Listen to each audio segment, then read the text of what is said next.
नमस्कार मित्रांनो, वायएम यूट्यूब चॅनलमध्ये आपल्या सर्वांचे स्वागत आहे.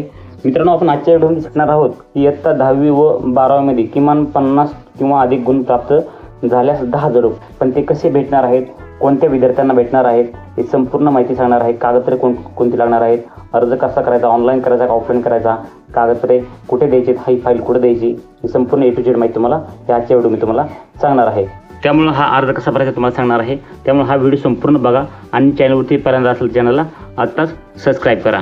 तर चला मित्रांनो, इयत्ता 10वी व 12वी मध्ये किमान 50 किंवा अधिक गुण प्राप्त झाल्यास 10,000 रुपये कशा प्रकारे भेटतात ते बघूयात. तर तुम्हाला या ठिकाणी अर्ज भरायचा आहे ऑनलाईन, मोबाईलच्या माध्यमातून तुम्ही अर्ज भरू शकता किंवा ऑफलाईन सुद्धा अर्ज भरू शकतात. तर तुम्हाला अर्ज कसा भरायचा आहे पहा. ऑफलाईन तुम्हाला अर्ज ऑफलाईन भरण्याची पद्धत सांगतो. घरी बसल्या तुम्ही अर्ज भरू शकतात. कुठेही जायची गरज नाही आणि या ठिकाणी कोणाचीही सही घ्यायची गरज नाही. फक्त तुम्ही जे काय तुम्ही या ठिकाणी 10वी किंवा 12वी मध्ये किमान 50% किंवा अधिक गुण प्राप्त झाल्यास या ठिकाणी तुम्हाला हे 10,000 रुपये भेटणार आहेत. तर चला मित्रांनो, पहिल्यांदा आपण हे अर्ज जे आहे तुम्हाला या ठिकाणी आपल्या व्हिडिओच्या डिस्क्रिप्शनमध्ये देऊन तुम्हाला या ठिकाणी तुम्ही अपलोड करायचा आहे. आणि तो अर्ज अपलोड केल्यानंतर तुम्हाला त्या ठिकाणी जो आहे तो झेरॉक्स करून घ्यायचा आहे आणि त्या ठिकाणी तुम्हाला तो अर्ज लिहायचा आहे. तर कसं लिहायचं तुम्हाला सांगतो थोडक्यात. तर मित्रांनो, हा अर्ज जो आहे तो मी डाउनलोड करून घेतो आणि ह्या जो अर्ज आहे तुम्हाला व्हिडिओच्या आपल्या डिस्क्रिप्शनमध्ये तुम्हाला भेटून जाईल. तर मित्रांनो, या ठिकाणी तुम्ही पाहू शकता हा अर्ज आपल्याकडे अवेलेबल झालेला आहे, डाउनलोड झालेला आहे. पण हा अर्ज भरायचा कसा तुम्हाला थोडक्यात सांगण्याचा प्रयत्न करतो. मित्रांनो, या ठिकाणी पहा, जो अर्जदाराची माहिती आहे त्या ठिकाणी पहा. अर्जदाराची माहिती जी आहे ते अर्जदाराचे पहिलं नाव आहे या ठिकाणी टाकायचं आहे. त्यानंतर अर्जदाराचं वडिलाचं नाव, आडनाव आणि या ठिकाणी पासपोर्ट आकाराचा फोटो टाकायचा आहे. ज्या ठिकाणी मित्रांनो या ठिकाणी तुम्ही पाहू शकता, तुम्हाला जर अडचणीत असेल तुम्हाला माहिती सांगण्याचा प्रयत्न करतो थोडक्यात. तर ज्यावेळी महाराष्ट्र इमारत व इतर बांधकाम कामगार कल्याणकारी मंडळाकडे जी नोंदणी केलेली असेल तरच हे पैसे भेटतात. ज्यांची नोंदणी झाली असेल त्यांच्या मुलांसाठी हे पैसे आहेत. त्यांच्या किंवा पत्नीला सुद्धा या ठिकाणी पैसे भेटू शकतात. तर अर्जदार जे आहे ते या ठिकाणी नोंदणी करत असायला हवं. जे आपलं महाराष्ट्र इमारत व इतर बांधकाम कामगार कल्याणकारी मंडळाची साईट आहे त्या साईटवर नोंदणी करणं आवश्यक असतं. या ठिकाणी नोंदणी केल्यानंतर तुम्हाला त्यांच्या मुलांना हे पैसे भेटतात. आता हे तुम्हाला माहिती सांगितली, अर्जदाराचं पहिलं नाव, वडिलाचं नाव, आडनाव, पासपोर्ट आकाराचा फोटो. त्यानंतर नोंदणी क्रमांक. हा नोंदणी क्रमांक तुम्हाला कुठं भेटतो, तुम्ही नोंदणी केल्यानंतर त्या ठिकाणी तुम्हाला मेसेजद्वारे पाठवला जातो किंवा तुमच्या स्मार्ट कार्ड तुम्हाला दिलं जातं. त्या स्मार्ट कार्डवरती तो नोंदणी क्रमांक भेटतो. त्यानंतर नोंदणी दिनांक आणि नूतनीकरण दिनांक. नूतनीकरण झाले असेल तर नूतनीकरण टाका, नाही टाकायची काही गरज नाही. त्यानंतर आधार क्रमांक टाका आणि आधार क्रमांक टाकल्यानंतर तुम्हाला या ठिकाणी मोबाईल नंबर तुमचा टाकून घ्यायचा आहे. हे संपूर्ण टाकून घेतल्यानंतर तुम्हाला या ठिकाणी खाली यायचं आहे आणि खाली काय लिहायचं पहा. या ठिकाणी पहा, तुम्हाला खाली यायचं आहे जे आधार क्रमांक, भ्रमध्वनी नंबर टाकला. त्यानंतर तुम्हाला पुरुष का स्त्री आहे ते निवडायचं आहे, विवाहित अविवाहित ते निवडायचं आहे आणि जन्म दिनांक आणि तुमचं वय या ठिकाणी टाकून घ्यायचं आहे. त्यानंतर पहा या ठिकाणी मित्रांनो, तुम्हाला जे अर्जदाराचं बँक खात्याचा तपशील आहे तो मला या ठिकाणी ते टाकायचा आहे. आता अर्जदाराचं बँक खात्याचा तपशील तुम्हाला अजिबात न चुकीचा टाकायचा आहे. तर या ठिकाणी स्टेप बाय स्टेप माहिती सांगतो. तुम्हाला पहिल्यांदा अर्जदाराचं जे आपलं बँकेचं नाव आहे ते टाकून घ्यायचं आहे. अर्जदाराच्या बँकेचं नाव ते कुठं टाकायचं ते या ठिकाणी टाकायचं आहे. त्यानंतर अर्जदाराचं जी शाखा आहे बँकेची ती त्या ठिकाणी टाकायची आहे. त्यानंतर बँक शाखेचा म्हणजे पत्ता आहे ते या ठिकाणी टाकायचा आहे. त्यानंतर IFSC कोड या ठिकाणी टाकून घ्या. बँक खाते क्रमांक या ठिकाणी टाका. आता ही संपूर्ण माहिती तुम्हाला कुठे भेटणार. IFSC कोड पण तुमच्या बँक खात्याच्या पासबुकावर असतो आणि बँक खात्याचा क्रमांक सुद्धा पासबुकावर असतो, याची काय सांगायची गरज नाही. पण IFSC कोड तुम्हाला त्या ठिकाणी बँक पासबुकाच्या पुस्तकावरच भेटून जातो. तो IFSC कोड या ठिकाणी तुम्ही टाकून घ्या. ही सविस्तर माहिती तुम्हाला स्टेप बाय स्टेप सांगत आहे आणि तुम्ही पण अशाच पद्धतीने मला सांगितल्या पद्धतीने ही माहिती भरून घ्यायची आहे. ते झाल्यानंतर तुम्ही पहा, जे खालचं जी पाल्याचा तपशील आहे ते पाल्याच्या तपशील तुम्हाला काय करायचं आहे, या ठिकाणी नाव टाकायचं पाल्याचं, म्हणजे मुलाचं जे शिक्षण घेत आहे त्यांचं टाकायचं नाव, त्यांचं नाव टाकायचं आहे. त्यानंतर अभ्यासक्रम टाकून घ्यायचा आहे. त्यानंतर शाळा महाविद्यालय संस्थेचे नाव या ठिकाणी टाका. आता हे संपूर्ण टाकल्यानंतर तुम्हाला खाली पहा, माझे पाल्य उपरोक्त तपशीलनुसार शिक्षण घेत आहेत त्यांच्या शिक्षणाकरिता खालील नमूद योजनेचा लाभ मला मिळावी ही विनंती. या ठिकाणी तुम्हाला योजना क्रमांक या ठिकाणी टाकायचा आहे आणि तुम्हाला मागणी केलेली लाभाची रक्कम या ठिकाणी टाकायची, किती रक्कम तुम्ही मागणी केलेली आहे.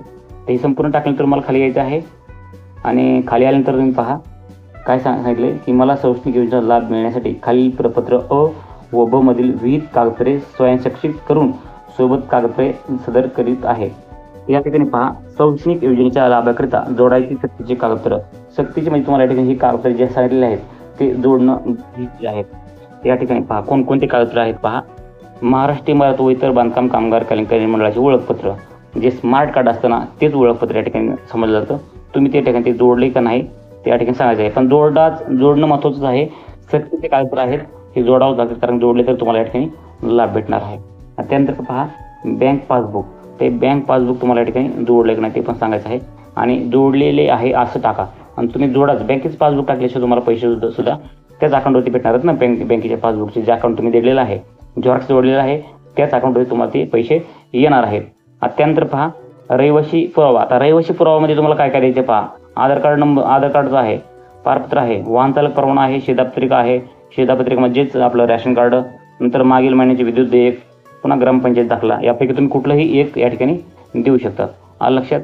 आता त्या ठिकाणी तुम्ही खाली पहा, खाली काय आहे, शाळा कॉलेज शिक्षण घेत असल्याचा पुरावा, बोनाफाईड किंवा शाळेचे ओळखपत्र. तर तुम्ही या ठिकाणी शाळेचे बोनाफाईड तुम्ही जोडलेले आहे असं तुम्ही टाकू शकता. आणि तुम्ही शाळेचं जे बोनाफाईड आहे तुम्ही या ठिकाणी जोडू शकता. आता हे संपूर्ण जोडल्यानंतर तुम्हाला कागदपत्र खाली यायचे. खाली पहा आपल्याला कुठल्या योजनेचा लाभ घ्यायचा आहे. पहा आपल्याला या ठिकाणी लाभ घ्यायचा आहे किती, 10वी व 12वीमध्ये. 10वी व 12वीमध्ये या ठिकाणी तुम्ही पाहू शकता. 10वी व 12वीमध्ये 50 किंवा अधिक गुण मिळायला तुम्हाला या ठिकाणी हे लाभ घ्यायचा आहे. तर तुम्हाला या ठिकाणी 10,000 रुपये भेटणार आहेत. किमान 50 किंवा अधिक गुण प्राप्त झाल्यावर, किमान 50 किंवा अधिक गुण प्राप्त झाल्यावर हे पैसे भेटणार आहेत. हे तुम्हाला निवडायचं आहे. हे निवडल्यानंतर तुम्ही साईटला या ठिकाणी जोडलेले आहे की नाही लिहायचं आहे. किमान 50 किंवा अधिक गुण प्राप्त झाल्याची गुणपत्रिका जोडलेली आहे तुम्ही या ठिकाणी करा, कारण का तुम्हाला त्याचेच पैसे भेटणार आहेत. जोडलेले आहे करून टाकायचे या ठिकाणी. ते जोडलं संपूर्ण कागदपत्र झाले. तर ही या ठिकाणी खाली काय दिलेलं आहे पहा. मी याद्वारे घोषित करते की लाभाच्या अर्जात नमूद बँक खात्याचा तपशील अचूक असून मला देय लाभाच्या रक्कम सदर बँक खात्यामध्ये जमा करण्यास माझी हरकत नाही. तसेच मी लाभाच्या अर्जात नमूद केलेला भ्रमध्वनी क्रमांक संपर्कासाठी व लघु संदेशासाठी वापरण्यास हरकत नाही. मी खात्रीपूर्वक नमूद करत आहे की मी दिलेली संपूर्ण माहिती माझी स्वतःची असून ती सत्य अचूक व बरोबर आहे. सदर माहिती खोटी आढळल्यास मी कायदेशीर कारवाई पात्र असेल. तुम्हाला हे संपूर्ण वाचून घ्यायचं आहे. वाचल्यानंतर या ठिकाणी तुमचं ठिकाण टाकायचं आहे. ज्या दिवशी तुम्ही हा फॉर्म भरतात तो फॉर्मचा दिनांक टाकायचा आहे. आणि त्यानंतर जे अर्जदार आहेत त्यांना सही येत असेल सही टाका, किंवा अंगठा येत असेल तर अंगठा पण या ठिकाणी करू शकतात. तरी काही अडचण नाही आहे. तुम्हाला हे झालं संपूर्ण अर्ज भरण्याची प्रक्रिया. तर अर्ज भरल्यानंतर तुम्ही हे संपूर्ण कागदपत्र ह्या फाईलला जोडायचे आहेत. हा तुम्हाला फॉर्म कुठे भेटणार आहे की हा फॉर्म तुम्हाला आपल्या व्हिडिओच्या डिस्क्रिप्शनमध्ये भेटून जाणार आहे. किंवा तुम्ही जर आपल्या टेलिग्रामला जॉईन झाला असेल तर तुम्ही टेलिग्रामला सुद्धा जॉईन होऊ शकता. तुम्हाला त्या ठिकाणी पण भरपूर कागदपत्र भेटत असतात आणि तुम्ही त्या ठिकाणी जाऊन आम्हाला कमेंट पण करू शकता. त्या ठिकाणी ही संपूर्ण कागदपत्र तुम्हाला आपल्या महाराष्ट्र इमारत व इतर बांधकाम कामगार कल्याण मंडळामध्ये जाऊन द्यायचे आहेत. पण संपूर्ण तुम्ही कागदपत्र जोडा, एक फाईल तयार करा आणि तर संपूर्ण कागदपत्र जोडून फाईल तयार करून तुमचा मोबाईल नंबर हे दिलेला असतो. त्या मोबाईल नंबरवर तुम्हाला ही फाईल दिल्यानंतर 8 दिवसानंतर मेसेज येतो. त्या मेसेजमध्ये येतं की आपला अर्ज केलेला मंजूर झालेला आहे. आणि ते अर्ज मंजूर झाले तर असा मेसेज आल्यानंतर तुम्हाला त्या ठिकाणी 8 ते 10 दिवसानंतर तुमच्या अकाउंटवरती तुम्हाला ते पैसे भेटून जातात, जे महाराष्ट्र इमारत व इतर बांधकाम कामगार कल्याण मंडळाअंतर्गत असतात. तर अशा प्रकारे मित्रांनो इयत्ता 10वी ते 12वीमध्ये 10,000 रुपये भेटून जातात. तर मित्रांनो तुम्हाला अशा प्रकारे अर्ज भरून कुठं द्यायचं आहे कुठं नाही, अर्ज कसा भरायचा आहे, कागदपत्र कोणकोणती जोडायची ही संपूर्ण माहिती तुम्हाला समजली असेल. तरी पण या ठिकाणी काही तुमच्या मनामध्ये आणखीन काही प्रश्न शंका असतील तर नक्कीच तुम्ही आम्हाला कमेंट करून विचारू शकता. ते कमेंटचं उत्तर तुम्हाला सर्वात अगोदर भेटेल. आणि या ठिकाणी हा व्हिडिओ संपूर्ण बघितला असेल तर चॅनलला तुम्ही सबस्क्राईब करून साईडला दिलेल्या बेल आयकॉनला क्लिक करू शकता. कारण का चॅनलला सबस्क्राईब जर तुम्ही नाही केलं तर पुढे तुम्हाला काही अडचण आली तुम्ही या ठिकाणी कमेंटद्वारे तुम्ही आम्हाला विचारू शकतात की आम्हाला असं अडचण आली. त्यामुळे चॅनलला आत्ताच सबस्क्राईब करून साईडला दिलेल्या बेल आयकॉनला क्लिक करा. चॅनलला सबस्क्राईब केल्यानंतर तुम्हाला नवीन आणखीन ज्या पुढच्या योजना येणार आहेत त्या योजनेविषयी सुद्धा तुम्हाला या ठिकाणी माहिती भेटत जाणार आहे. त्यामुळे चॅनलला आता सबस्क्राईब करा. तर मित्रांनो भेटत अशाच नवीन माहितीसह नवीन योजनासह. तोपर्यंत चॅनलला सबस्क्राईब करा, व्हिडिओ लाईक करा. तुमच्या मनामध्ये काही प्रश्न असतील तर आम्हाला कमेंटद्वारे विचारा. भेटूयात अशाच नवीन माहितीसह नवीन व्हिडिओमध्ये. तोपर्यंत जय हिंद, जय महाराष्ट्र.